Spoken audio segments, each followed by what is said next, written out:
So I wanted to share what my not in a dream or um so I was thinking about something and thinking about how God, you know, um if we don't hold forgiveness in our heart for someone, something someone did, whatever, um but God has forgiven them. So we're going against what God. Okay, so there's a channel out here, LL. she's like a huge channel, but it's a Christian channel. I'll just say her initials are LL. But like I like to tease, whatever. But so as I was kind of just joking, I just make jokes in my head, whatever. But then a serious, like, other people's judgment came in, because I know her story and everything. She shared it publicly on her channel and stuff. So I was like, oh, wait a second, right? Because I can tune in with what other people are thinking and stuff. I'm like, wait a second, you can't judge something as dirty that God has made clean. And something in my brain went ding, ding, ding. I know that's in the Bible a couple different ways, because I pulled a random verse and I can't remember what verse it was, but I'm not quoting it verbatim, but I have the New King James Version. But it said, I have made your garments clean and you've gone back out into the world and soiled them again. But this one was a little bit different, about calling something unclean that God has made clean. And it rang a bell with me, because I was like, that's interesting, because I was having some chicken the other day, because my son I was giving it to him, and I just, had a couple little bites. And before I took a bite, I was like, oh, please God, just purify this, transmute any, if this animal wasn't treated humanely or whatever, please God, just make it pure. And that connection with Source can make that happen.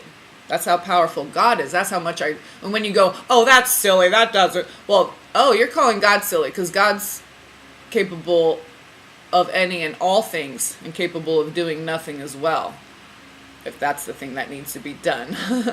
So, okay, so I look it up and it's Acts 11:9. So I'm like, oh yeah, 9:11, of course, right?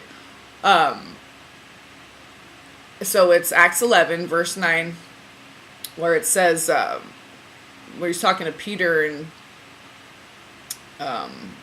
sends the animals down 3 times, whatever it is. Okay, so and he's like, no, I don't want to eat anything, unclean, and he's like, and God said to Peter, do not call anything unclean or common that I have made clean. I'm paraphrasing, but so that's what we're doing. We're actually being rebellious against God and sinning against God and being bad little children. Whether you're grafted in or not. If you're grafted in, you got to bear fruit, though, or you're going to be pruned, okay? I'm just saying. You can't be like, yeah, I'm saved, and then go be a heathen and do whatever you want. Excuse me. So, if you're grafted in, okay, Daddy will adopt you. He's Daddy Warbucks. He adopt everybody on the planet. If you want to be adopted by my daddy, he'll adopt you. But you have to bear fruit. If you're grafted in, you must bear fruit. Okay, or else you get pruned. So anyway, that was on my soul recently too, so I just shot that in there. So, Acts 11:9, 9:11, yeah, emergency alert. This thing about forgiveness, it's not just about, it benefits you by being forgiving.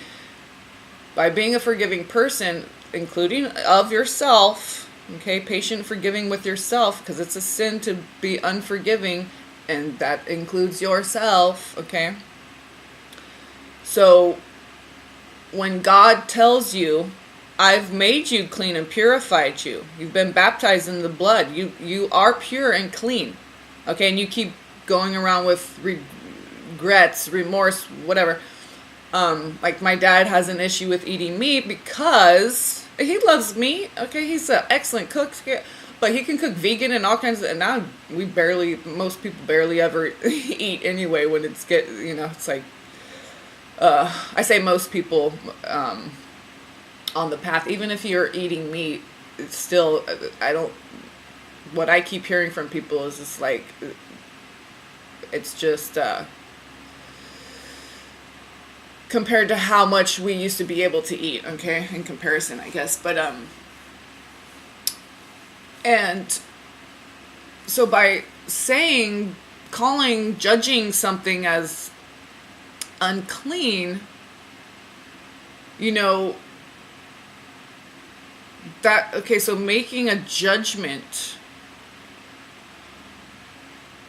and saying that something is a certain way and locking that in, okay, giving it a label,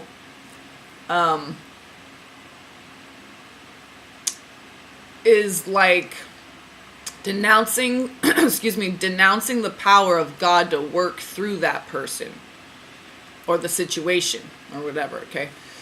If you're fearing not having enough money to pay your bills, okay, you're not trusting in God, and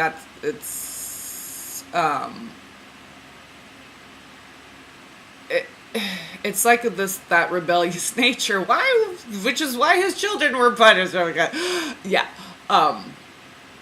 It's like the ones that were grafted in, like, okay, if you're sinning or whatever, I'll deal with you guys later, but like my children, I'm gonna whoop they asses first, and then I'll get to the ones that so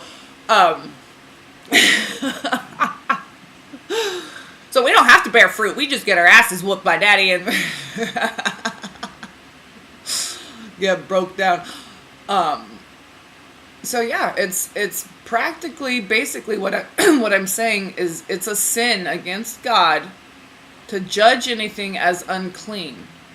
Because if someone has worked it out with God to now be on the righteous path, and they want to be made clean, and they want forgiveness, and they want to do right and live in love of the heart, and we don't have that's like saying to keep judging someone for their past things they've done. That's like saying, God, you're not omnipotent. You don't have all the power to this right? So we need to remove labels and judgments and be forgiving, because what that truly means is that we have faith in God's ability to do anything, to change anything, to make anything however. So to have a fixed way of looking at something, okay, which is, if you transfer it onto a person, labeling them, bad things they've done in their past, or even glorious things they've done, we label them as the overachiever, the this or that. I had a lot of that pressure. So it's like, it's the same kind of thing. It's just push or pull. It's two sides of this. It's not being balanced in the center. So we need to trust in God, that God is omnipresent, omnipotent, everywhere, all the time, all powerful, all knowing. So we need to release and surrender anything and everything up to God. Whenever a judgment comes in, any kind of unforgiveness comes in, release it with love, with the trust and faith and knowing that God has the power to change all things, to make all things right and restored and pure. Okay? Omnipotent.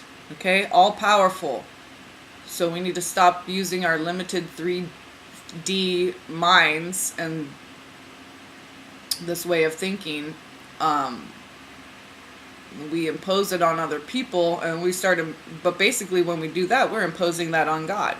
We're putting restrictions and limitations on God by saying, oh, that person is continuing to judge someone. So You know, murder, rape, child molestation, physical abuse, verbal abuse, all these horrible things that people have done, even torturing an animal.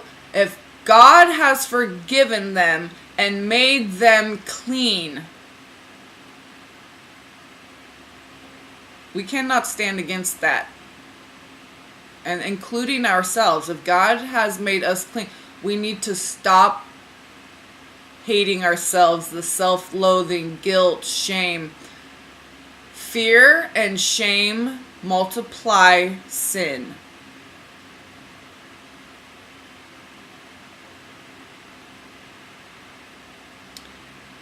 So just remember, when you're engaging in fear, any kind of fear-based anything, shame, guilt, regret, especially these self-loathing type energies, because it's harder to flip it inward and see ourselves and see how we're not being good to ourselves, how we're not being patient with ourselves and loving and kind to ourselves, okay? Which God wants us to do. And it starts with self. So if we can't do that with self, we can't truly do that with others.